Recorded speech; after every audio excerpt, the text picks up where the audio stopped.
வணக்கம் students, welcome to Fauji silver academy Tamil. இந்த வீடியோவில் நீங்கள் என்ன தெரிஞ்சுக்க போகிறீங்கன்னா, மினிமைசேஷன் யூஸிங் கர்னாஃப் கே மேப்பில் டைப் 1ல் செகண்ட் ப்ராப்ளம் பார்க்க போகிறோம்.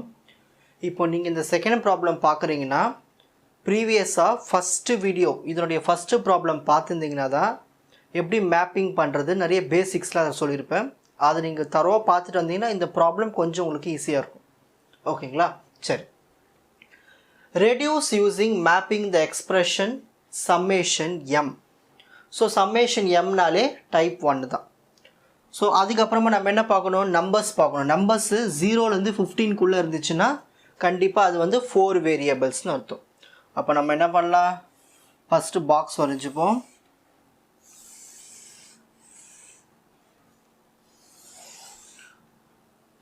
பாக்ஸில் மொத்தம் எத்தனை செல்ஸ் வரணும், 16 செல்ஸ் வரணும். ஏன்னா 0லேருந்து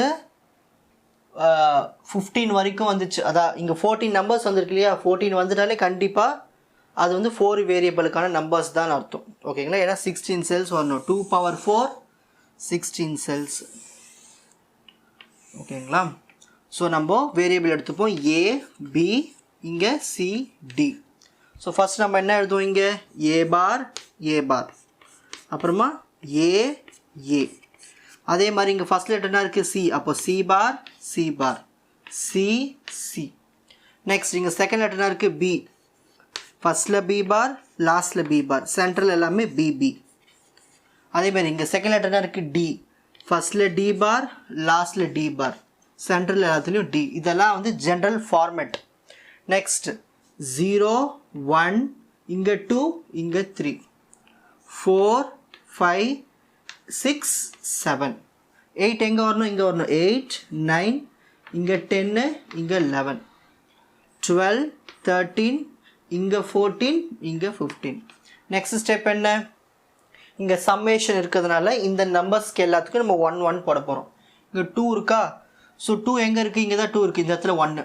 நெக்ஸ்ட் 3க்கு 1, 6க்கு 1, நெக்ஸ்ட் 7க்கு 1, அடுத்தது 8க்கு 1, நெக்ஸ்ட்டு 10க்கு 1. 10 எங்கே இருக்குதுல, தோருக்கு 10க்கு 1, 11க்கு 1, 11க்கு 1, 13க்கு 1, நெக்ஸ்ட்டு 14க்கும் 1. ஸோ நம்பர்ஸ்லாம் ஃபில் பண்ணியாச்சு. இப்போ நம்ம நெக்ஸ்ட் என்ன பார்க்கணும், நான் ப்ரீவியஸ் வீடியோவில் சொன்ன மாதிரி 8 1s இருக்கான்னு பார்க்கணும், அப்புறம் 4 1s இருக்கான்னு பார்க்கணும், அப்புறமா 2 1s இருக்கான்னு பார்க்கணும். இந்த மாதிரி ஆர்டராக பார்க்க போகிறோம். ஸோ ஃபஸ்ட்டு 8 1ஸ்க்கு பாசிபிள் இருக்கா பாருங்கள். இப்படி பார்த்தோம்னா 8 1s வரல, ஏன்னா இங்கே 1 இல்லை, இந்த இடத்துல காலியாக இருக்குது. அப்போ 8 1க்கான வாய்ப்புகள் கிடையாது. அப்போ 8 வரத்துக்கான வாய்ப்புகள் கிடையாது, ஆனால் 4 வரத்துக்கான வாய்ப்புகள் இருக்குது பாருங்கள். இதை 4 ஆக்கலாமா, இதை 4 ஆக்கியாச்சு.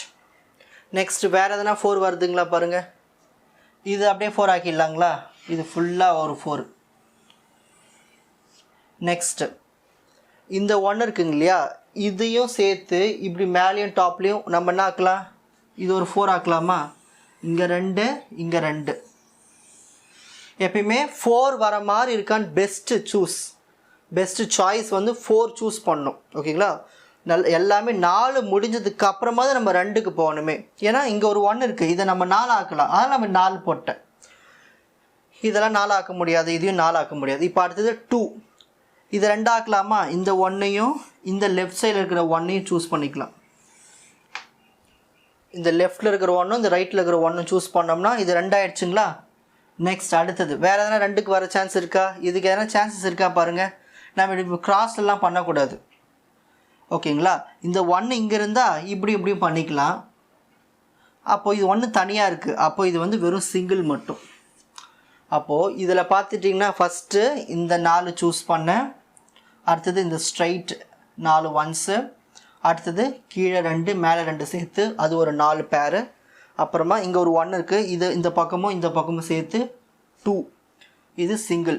இப்போ நம்ம வந்து என்ன பண்ண போகிறோம், எக்ஸ்பிரஷன் எழுத போகிறோம். ஃபஸ்ட்டு 4க்குலாம் எக்ஸ்பிரஷன் எழுத போகிறோம். ஃபஸ்ட்டு 4 எங்கே இருக்குது, இதுதான் ஃபஸ்ட்டு 4. டார்க்காக ஷேட் பண்ணி காட்டுறேன். இந்த ஃபஸ்ட்டு 4க்கு லெஃப்ட் சைடு என்ன இருக்கீங்க, ஏ பார் பி பார், ஏ பார் பி. இது ரெண்டுத்துலையும் காமன் யார், ஏ பார் தான் காமன். அப்போ ஏ பார் ஃபஸ்ட்டு எழுதிப்போம். நெக்ஸ்ட் அதே மாதிரி திரும்ப இந்த 4 பாக்ஸுக்கு டாப்பில் என்ன இருக்குது, சிடி சிடி பார். இது ரெண்டுத்துல எது காமனாக இருக்குது, சிசி தான் ரெண்டுத்துலையும் இருக்குது. அப்போ இந்த இடத்துல ஏ பார் சி தான் ஃபஸ்ட்டுக்கான சொல்யூஷன். இந்த 4க்கான சொல்யூஷன் எழுதியாச்சுங்களா. இப்போ அடுத்தது இப்போ இந்த 4க்கு எழுதுவோம். இந்த நீட்டாக இருக்கு இல்லையா இந்த 4. அப்போது இந்த நீட்டாக இங்கேருந்து ஆரம்பிக்குது, எங்கேருந்து மேலேருந்து கீழே வரைக்கும் இந்த 4. ஓகேங்களா. அப்படியே இந்த லெஃப்ட் சைடில் வாங்க. இதில் எல்லாத்துலேயும் யார் காமனாக இருக்கா பாருங்கள், ஏ பார். எல்லாத்துலேயும் ஏ பார் இருக்குது இல்லை, பி பார் எல்லாத்துலேயும் பி பார் இருக்குது இல்லை. அப்போது இதில் எதுவுமே காமனாகவே இல்லை. ஒன்று இருந்தால் எல்லாத்துலேயுமே இருக்கணும், எதுவுமே இல்லை. அப்படி இல்லாத பட்சத்தில் நம்ம என்ன பண்ணோம்னா இங்கே என்ன இருக்குது, இப்போது டாப்புக்கு போகணும். டாப்பில் இது ஒன்றே ஒன்று தான் இருக்குது. இது ஒன்றே ஒன்று தான், அது அப்படியே எடுத்து எழுதிக்கலாம். நான் சொல்கிறது புரியுதுங்களா. நம்ம பார்க்குறது இந்த 4க்கான எக்ஸ்பிரஷன் பார்க்க போகிறோம். இந்த 4க்கு லெஃப்ட் சைடில் என்ன இருக்குதுன்னு பார்க்கணும். இப்போ ஏ பார் இருந்தால் எல்லாத்துலேயும் ஏ பார் இருக்கணும், பி பார் இருந்தால் எல்லாத்துலேயும் பி பார் இருக்கணும், பி இருந்தால் எல்லாத்துலேயும் பி இருக்கும். அந்தமாதிரி இதில் சான்சஸே கிடையாது. அப்போ இதை ஃபுல்லாக ஒமிட் பண்ணிவிட்டு இப்போது டாப்பில் வரணும். இந்த 4க்கு டாப்பில் என்ன இருக்குது, இது ஒன்றே ஒன்று தான் இருக்குது, அப்படியே எடுத்து எழுதிட வேண்டியது தான். Next plus. இப்போ அடுத்தது என்ன இருக்குது, அடுத்த 4 இது ஒன்று இங்கே மேலே, கரெக்டுங்களா. அப்போ நம்ம என்ன பண்ணோம்னா ஃபஸ்ட்டு லெஃப்ட் சைடில் பார்க்கணும். இங்கே ஒன்று இருக்குது, இங்கே ஒன்று இருக்குது. இதுக்கு லெஃப்டில் என்ன இருக்குங்க, ஏ பார் பி பார். இதுக்கு லெஃப்ட் சைடில் என்ன இருக்குது, ஏ பி பார். இவங்க 2 பேரில் யார் காமனாக இருக்காங்க, பி பார் இருக்குது, இதுலேயும் பி பார் இருக்குது. அப்போ இங்கே என்ன எழுதணும், நம்ம பி பார். ஓகேங்களா. நெக்ஸ்ட் இப்போது நம்ம இப்படி லெஃப்ட் சைடில் பார்த்துச்சு. இப்போ டாப்பில் பார்க்கணும். இங்கே இருக்கிற 1க்கும் இங்கே இருக்கிற 1க்கும் இங்கே இருக்கிற 1க்கும் இங்கே இருக்கிற 1க்கும் டாப் யார் தான், சிடி சிடி பார் தான். இவங்க 2 பேரில் யார் காமனாக இருக்காங்க, சிசி தான் காமன். அப்போ பி பார் சி தான் இதுக்கு சொல்யூஷன். ப்ளஸ் இப்போது 4 எல்லாம் முடிச்சாச்சு. இப்போ 2க்கு போகணும். 2 நம்ம 2 பேர்ஸ் எங்கே பண்ணியிருக்கோம், இங்கே ஒரு 1, இந்த பக்கம் இருக்கிற 1 கூட சேர்த்து நம்ம ஒரு 2 பேர் ஆக்கிக்கிறோம். அப்போது இந்த 2 1க்கும் லெஃப்ட் சைடில் யார் இருக்கா, இங்கே ஏ பி பார் தான் இருக்கும். இந்த ஏ பி பார் அதை எடுத்து இங்கே எழுதிப்போம், ஏ பி பார். ஓகேங்களா. இந்த 2 1க்கும் டாப்பில் என்ன இருக்குது, சி பார் டி பார், இங்கே சிடி பார். இதுதான் டாப்பு. இவங்க 2 பேரும் தான் டாப்பில் இருக்காங்க. லெஃப்ட் சைடில் ஒன்றே ஒன்று இருந்துச்சுன்னா அப்படியே எடுத்து எழுதிடணும். இப்போ டாப்பில் பார்க்கணும். இந்த 1க்கு சி பார் டி பார், இந்த 1க்கு சி டி பார். இவங்க 2 பேரில் யார் காமனாக இருக்காங்க, டி பார் தான் காமன். அப்போ இது கூட இந்த டி பாரை சேர்த்து எழுதணும். ப்ளஸ் அடுத்தது 2 பேர்ஸில் முடிஞ்சிச்சு. தனியாக எதனா சிங்கிளாக இருக்கா, இது ஒன்றே ஒன்று மட்டும் தனியாக சிங்கிளாக இருக்குது. சிங்கிளாக இருக்கிறது என்ன பண்ணணும்னா அப்படியே சேர்த்து எழுதிட வேண்டியது தான். இவங்க லெஃப்ட் சைடில் என்ன இருக்காங்க, ஏபி. டாப்பில் என்ன இருக்காங்க, சி பார் டி பார். அப்படியே சேர்த்து எழுதிட வேண்டியது தான். ப்ளஸ் இந்த 1க்கு லெஃப்டில் என்ன இருக்குது, ஏபி. இந்த 1க்கு டாப்பில் இருந்துச்சுன்னா சி பார் டி பார். எப்பயுமே இந்த சிங்கிளாக இருக்கிறதுக்கு அப்படியே எழுதிட வேண்டியது தான். ஸோ இந்த ப்ராப்ளம்க்கு சொல்யூஷன் இதுதான், இந்த எக்ஸ்பிரஷன் தான். ஈஸியாக புரிஞ்சுதுங்களா. நான் சொன்ன ஸ்டெப் பை ஸ்டெப்பாக நீங்கள் புரிஞ்சுட்டிங்கன்னா ரொம்ப ஈஸியாக இருக்கும். இந்த சப்ஜெக்டினுடைய மற்ற வீடியோஸ்களை குறிப்பிட்ட பிளேலிஸ்ட்டில் பார்த்து பயனடையுமாறு கேட்டுக்கொள்கிறேன். Four G silver academy, strength, success, clarity. வணக்கம்.